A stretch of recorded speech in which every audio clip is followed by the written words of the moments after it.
Tracy, thank you so much for sitting down again today. A year later than we last. We're sitting along Cayuga Lake in Ithaca. Mm-hmm. We had a whole campaign season go by, and Yes. and here we are about a year later. Yes. So just over that year, what has been your some of your takeaways, just briefly, in a broad sense, after getting around all to every different end of the district? Mm-hmm. Well, it's been an honor to campaign and be a part of this district in a way that I hadn't been before.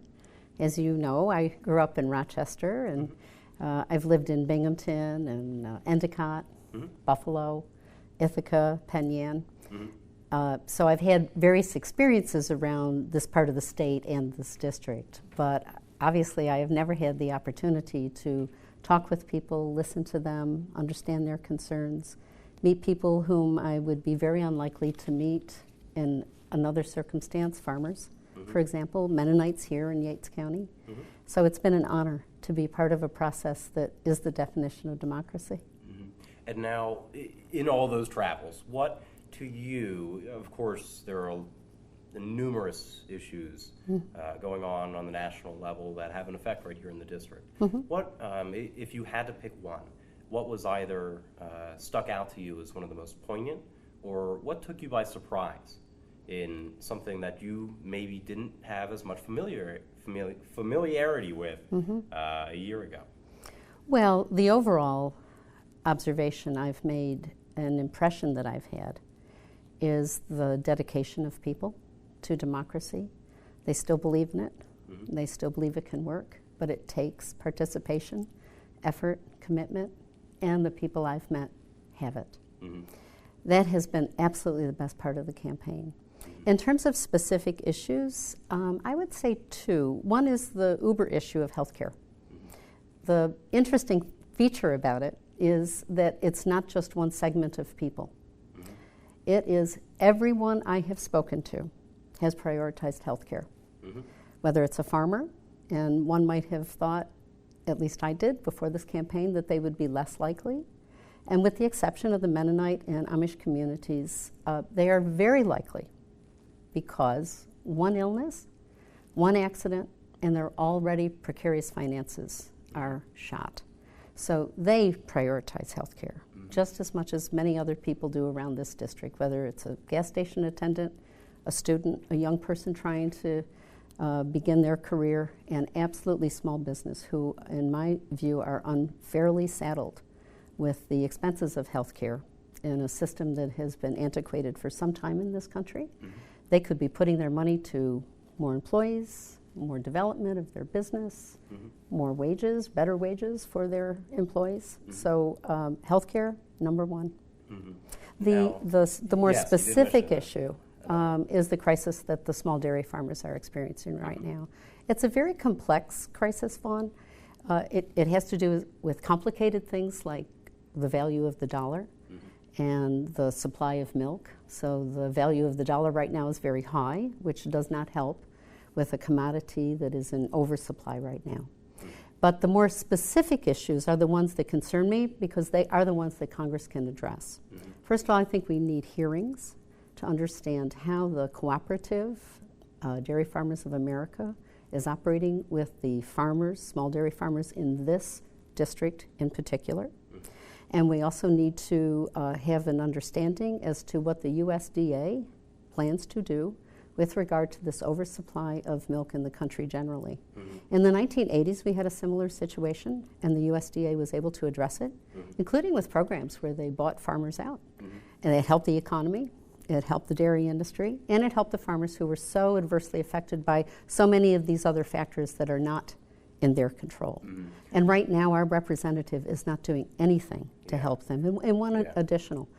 There were programs in those years, SNAP, which is now under attack from the House bill that passed yesterday, and Representative Reed has been gunning for before yesterday, but the previous House bill that failed.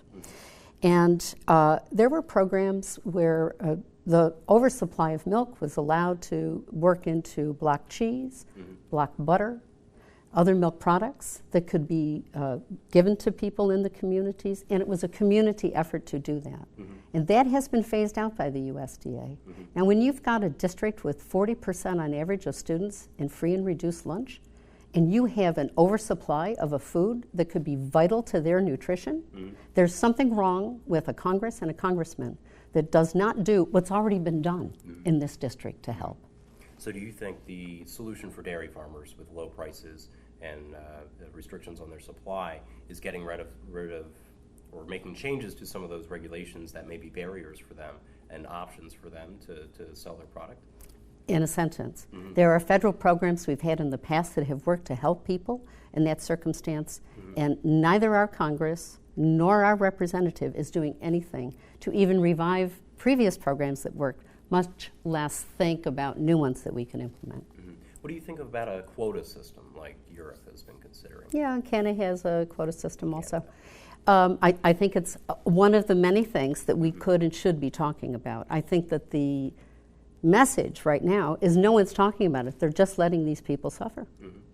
What do you think? Does one idea stick out for you? And is that the removing restrictions and considering things and working with the USDA to cut back some of those regulations on allowing milk into schools and whatnot? Well, I don't have one idea that I'm fixed on. What I'm fixed on is a representative in a Congress and a USDA that's doing nothing right now to help these people. In the Farm Bill that's now passed the House, there is talk of giving some allocations, almost like what one would think of as just a payment system. Now, I've talked to dairy farmers. I talked to them here in Yates County, and I talk in particular to a gentleman down in Steuben County, Anthony Marco. And he tells me, and he is consistent with the culture and traditions of dairy farmers as I understand them, they're not looking for a handout. He is consistent with the culture and traditions of everyone in this district. People are not looking for handouts. They're looking for a way to be productive citizens. So, well, in the immediate temporary, yes, a handout would help when just last month I'm sure he made all of $13 on his milk production, and he works every day for it. Cows you don't turn off like a machine. He is with his animals every day and he's working. And some months, the month of April, he made $13. So you would be less favorable for like a subsidy system? He doesn't, I'm trying to share with you, Yeah. He doesn't want a subsidy system. Yes. So if he is a constituent of this district and he wants more comprehensive programs to help people like him, then I want his voice heard in Congress. So the one thing I will say, we have to have hearings in Congress on this issue. It's a major crisis in this district. It's a very significant concern around this country right now. And ignoring those people's plights is not the way to do it. And ignoring those people's plights, especially when your lobby givers to our congressmen come from industrial dairy or industrial agriculture, so that the small farms fail, only to find that the cows are being sold for less than market price, and the equipment and the machinery and the land to large industrial concerns suggests something more than just a market force. And now I want to circle back to health care.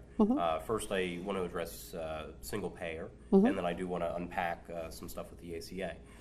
Just briefly, single payer, do you think it could pass in the 116th Congress, whatever that may look like?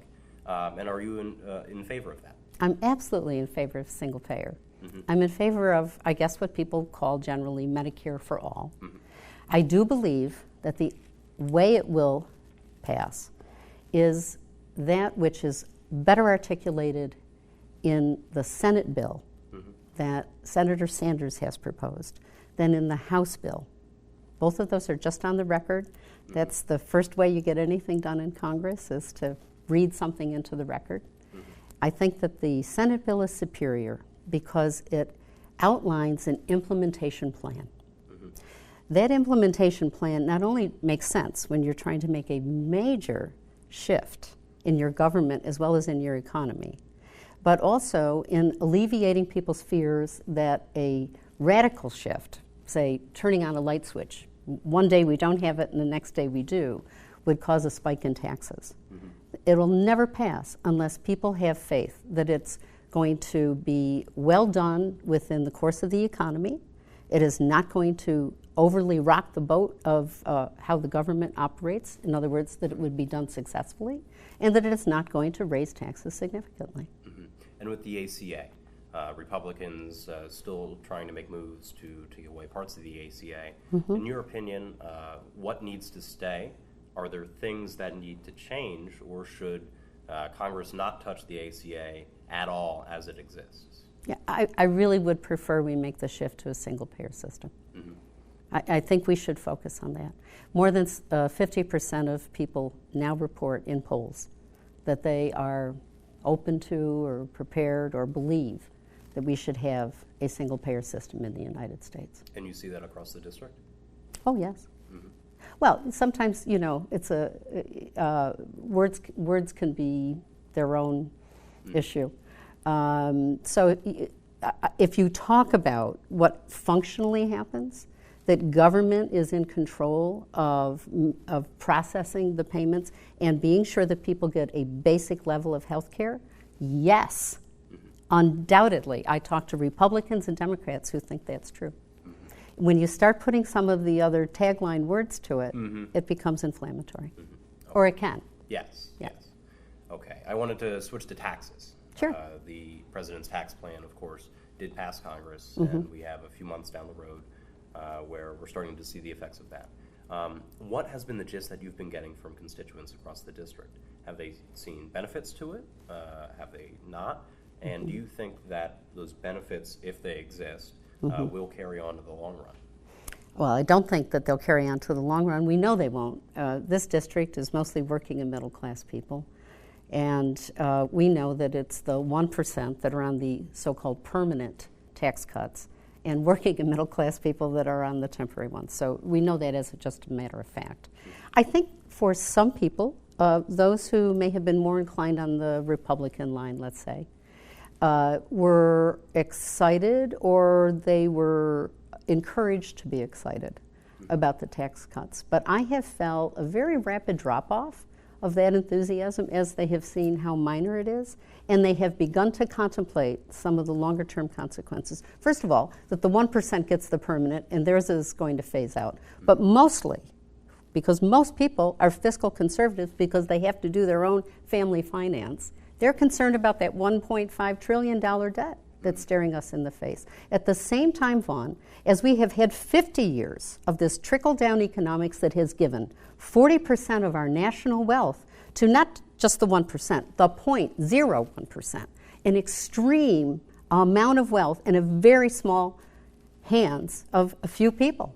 There's something wrong with that. We have growing income equality. We have growing poverty. We have children in free and reduced lunch to the point where I was in Hornell yesterday and talking to a teacher. She teaches 5th grade. I asked her about free and reduced lunch numbers. She said, we don't even try to do it anymore. We just give out free and reduced lunch because it's so large, we no longer wanted the shame factor, and we just do it for our children. But that means whole cities, whole areas of this district. Now, that they're getting fed, I'm glad for it. But as a symbol of what's going on in this country, well, we are still the wealthiest country in the world. To continue to give money away to this 0.01% does not seem like the United States I grew up with thinking was going to be a place of opportunity for people. Mm-hmm. What do you think about tax cuts for corporations, for businesses, and how that effect has on jobs and job growth in the southern tier? Well, before the tax cut in 2018, the percentage that American businesses paid actually in taxes was about 18-19%. So our tax rate was 35%. We had a very complex tax law that allows for all these deductions and loopholes and so on and so forth. Bringing the tax rate down, I actually favored, because first of all, businesses and corporations. Yes. And let me jump back to the personal to clarify. I'm for flipping this temporary and long-term. Working and middle-class people should have permanent tax relief, and I think the 0.01%. We need new tax brackets. need to have that at a very temporary basis. I also think, by the way, the estate tax should be revived. Maybe 45% was too high. But when you're giving that 1%, all of the tax relief, that's how you get the money back in to the public, is through estate tax. So bringing that at about 25% is good. Now, with respect to corporate tax, bringing it down seemed reasonable because it just seems crazy to be giving tax lawyers all of this business, working through how they're going to do it. But it would have been differently than how it was done. I can see bringing it down, but the tax would have to mean that the corporations would subject themselves to U.S. tax law. There would be no more offshoring, and any benefit that they would get would have to go to very large measure, not to their shareholders, but to their employees or to the development of their corporations so that they would be bringing in new employees to it. And to pivot once more to immigration. Yes. Over the last week, over the last few months, but especially over the last week with family separation being added to what is becoming an even more and more multifaceted issue. We see the effects here in the 23rd District as well. Of course, like I said, many facets to that issue. What do you see as probably one of the most localized effects of immigration policy, and what would you do to try and affect change on that in Congress moving forward? Well, before I speak to the local, I have to say that the inhumanity of this policy and the cynicism of just the other day President Trump signing this order, when we know these children are still separated and they are continuing to be separated from their parents and guardians, is one of the most alarming things in an array of alarming things that I have observed as a citizen of this country in the last several years, if not decades. It reminds me, Vaughn, of the desensitizing to violence that the Nazis perpetrated in the 30s after they were elected, leading up to Kristallnacht, and then leading up to what we know was one of the most horrific occasions in all of human history, the Holocaust. If we do not stop and recognize that what we do to immigrants we are doing to ourselves, we will lose that prided humanity that the United States has always been about. Now, on the local level, next week marks the 1-year anniversary that my friend Gilberto was picked up on an improper stop. He was taken into detention, first in Batavia, spent a long time then in Allegheny, which made it even more difficult for his wife and 3 children, all of whom have lived in this community in Yates County for over a generation. 3 children were born here. 2 have gone through college in 4 years, which is below the national average. Young boy, Alex, beautiful young boy who will go to college and do well. He was deported in March, and I think that it is a very sad comment on the United States that we have this kind of activity. These people are model citizens. They deserve a pathway to citizenship. Their children were born here, but had they been not and brought over as young children, as the definition of the Dreamers is, they deserve a pathway to citizenship. We need the kind of comprehensive immigration reform that was offered by the Obama administration. Now, there are some facets of it. Maybe some numbers would shift. Maybe the lottery system wasn't the best idea as to how to manage it. But there are some core principles of that immigration reform, and the failure to pass it has led to an increasing anachronism of the laws that we have that is now being used by the Trump administration to perpetrate what are nothing less than crimes of humanity. And pivot once more to Second Amendment. Within the last year, since we talked before, events like Las Vegas, Parkland, Yes. As well as the day-to-day conversations surrounding Second Amendment rights and, Yes. And gun safety. Yes. Where do you stand, and has that changed at all in the last year? Well, I think just about every sensible person believes in airtight background checks. I also believe that we have to have enforcement teeth in the mandated reporting that goes into background checks, such as the Air Force that failed to report the gentleman who had a history of domestic violence, and then he perpetrated the act in Texas in November. Second, and my most important position on this is Congress must repeal the immunity they have given by law to gun manufacturers in civil or what's called tort cases. We go after tobacco, we go after sugar, we've gone after cars, but there is a law that the lobbying power of the NRA has exacted out of Congress in order to protect them from those kinds of suits. If we had those suits, not only would people who have been harmed have their day in court that would be adjudged by their peers of 12 to find out what is negligent. For example, is it negligent to have a military-style assault rifle in civilian life? Some people would say yes, some people would say no. Right now, it's opinion. We need courts of law to decide these, but we're prohibited from that by that act of Congress that you know and I know was bought and sold by the NRA to representatives like Tom Reed. Mm-hmm. I also believe that we should have resource officers in our schools, although I've modified my position. Having listened to people in the minority community especially, and having delved into the research upon which I originally based my position, to learn that there has not been sufficient research on the impact of resource officers on the minority community. I have now switched to federally funded resources within our public schools that can and should be used to address school violence of a broad base, whether that is identifying children at risk and being sure that they get the services they need, whether it's creating new protocols about how people enter and exit a school so there aren't doors open and to anyone who wants to walk in, or whether there are other programs where it's not just about the kind of horrific single event mass murder occasion, but the kind of violence that our children are experiencing every day, even without that big portrait. So I absolutely believe in that, but I no longer believe that they should be armed.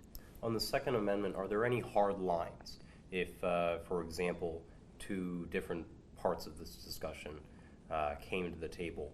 Are there any hard lines, things that would cause you to walk away from the table in what may be considered a compromise or a bipartisan measure? Anything?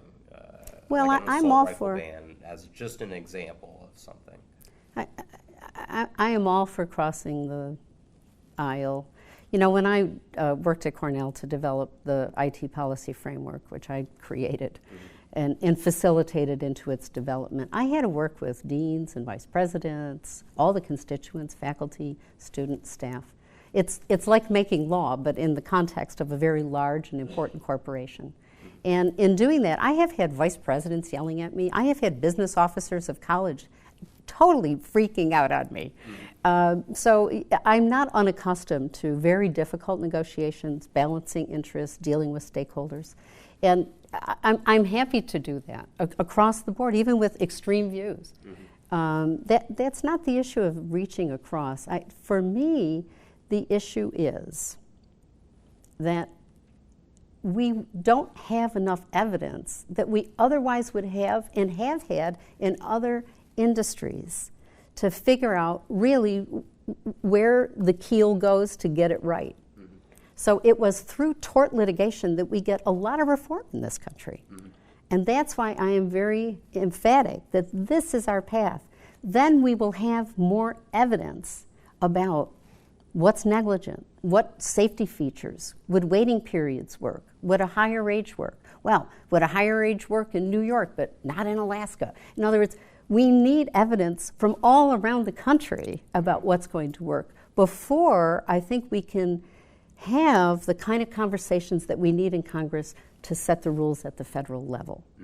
Are you confident that if a situation came about on any issue, Second Amendment, immigration, healthcare, anything we just talked about, of course the district is very diverse in political opinions. Are you confident in your ability to explain your vote in such a way that a deep-seated Republican and a very progressive liberal might have a very different opinion on? Are you confident in your ability to explain your vote in a way that both you think both of them would either agree with you or understand your position on it?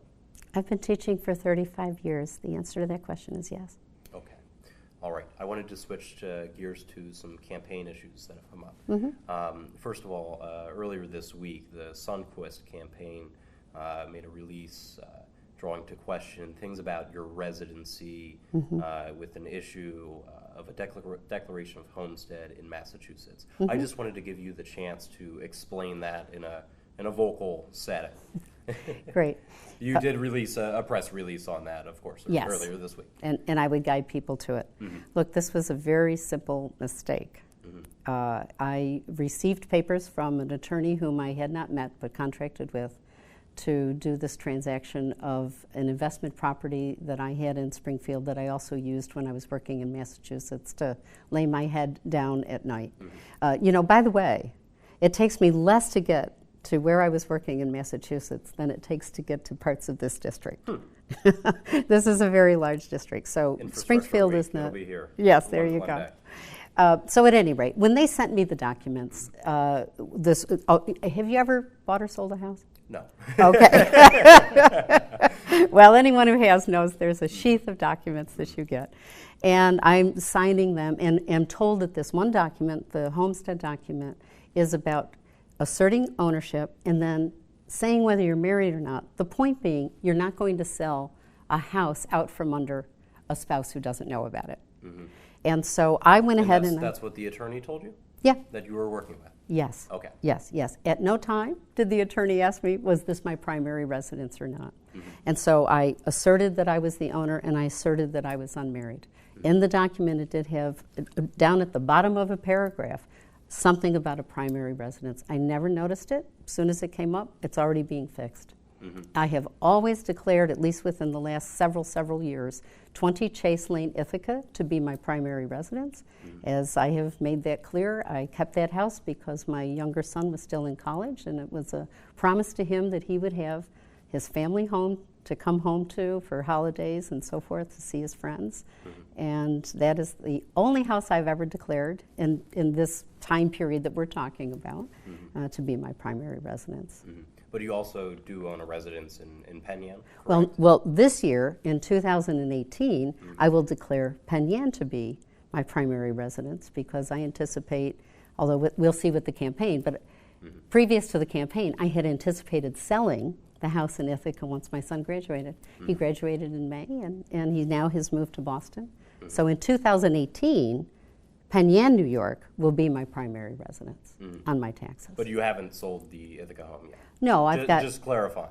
No, I haven't. I mean, I have campaign staff living there. We're using it right now to, Okay, that's headquarters. In Ithaca, our headquarters is actually in Corning. Okay. Have you ever been there?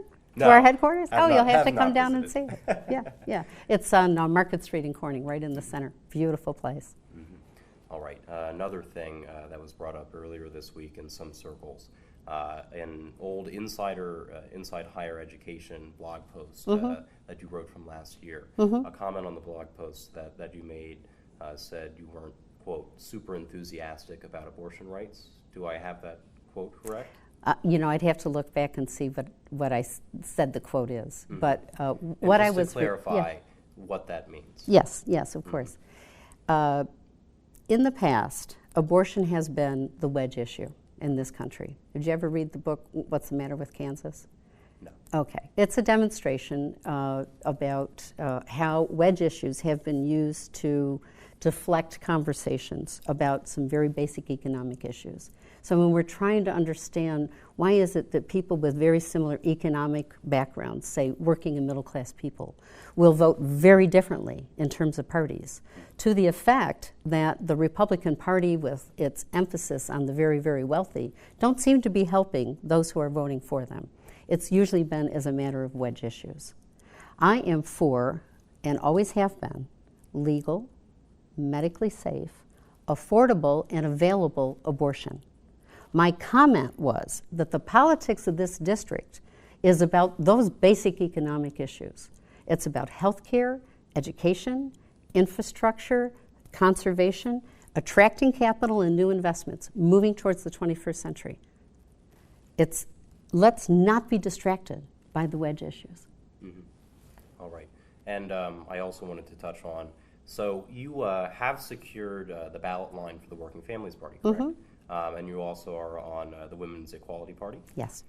So in the case that you do not get the Democratic nomination, would you you can't technically withdraw it, but would you essentially not campaign for those ballot lines? Oh, absolutely. I will support. You would not campaign? I would not campaign for it. In fact, I would see what I could do, even more than not campaign, about getting off the ballot. But maybe you already know it's very difficult to get off the ballot in New York State. You either have to find another race or die. Those are your options. Please don't do the latter. Thank you. I have no intention. But I will absolutely not campaign. The truth of the matter is, Vaughn, when the Working Family Party offered me the nomination, we, the party, and I agreed that I would do it on the condition that I would do everything that I could to get off the ballot if I did not win the nomination. That was an agreement made in February. I will absolutely support whoever wins the nomination because I absolutely want to see Reed unseated from this office. And you answered my other question, if you would support the Democratic nominee. There's no question. I was the first candidate to say it. I was the first candidate to make the pledge. I was the candidate to say that I would not go negative in this campaign. How do you respond? I know I've asked you about some accusations that have been thrown around about you. What do you think of those accusations? Do you feel as though there's a divisiveness in the Democrats in this race? And do you think it will be rebuilt if there is a divisiveness? Do you think it will be rebuilt in the general election? I think to some degree it's the frustration of we've all been doing this for a long time. And so I can understand that. And then every day, every week, the competitive gets to be a little bit more. So you're looking for the next thing to make a point or, give a dig. But what I really think is that these are Reed tactics. These are Reed-like tactics. And people in this district are tired of it because it's not helping them get the health care they need. It's not helping get zero interest on student loans. It's not helping them get support for vocational, trade, or certification programs. It's not helping the environmental issues of how we've been treated like a dump, or water quality, or being sure that at the federal level we have an anti-fracking measure. It is not helping people with the needs of our children at that 40% free and reduced lunch. People are tired of divisive politics. They want real change. They want authenticity.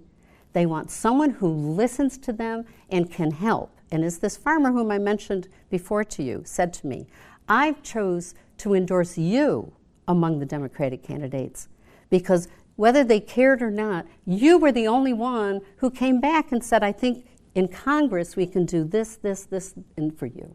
That's what people are looking for, what Congress can do to help them. And I don't think that they're interested in division at all. That's insider politics. They need help, and they deserve a representative who will give it to them. And that's what I want to be.